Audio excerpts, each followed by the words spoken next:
خوش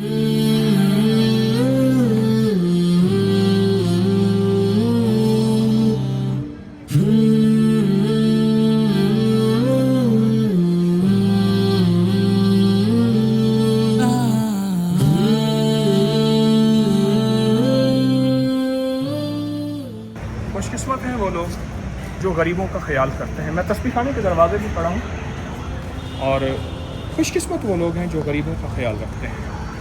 اللہ پاک نے انہیں اگر رزق عطا کی ہے تو رزق کے خزانوں سے غریبوں کا بھی خیال رکھتے ہیں اور غریبوں کو بھی نوازتے ہیں.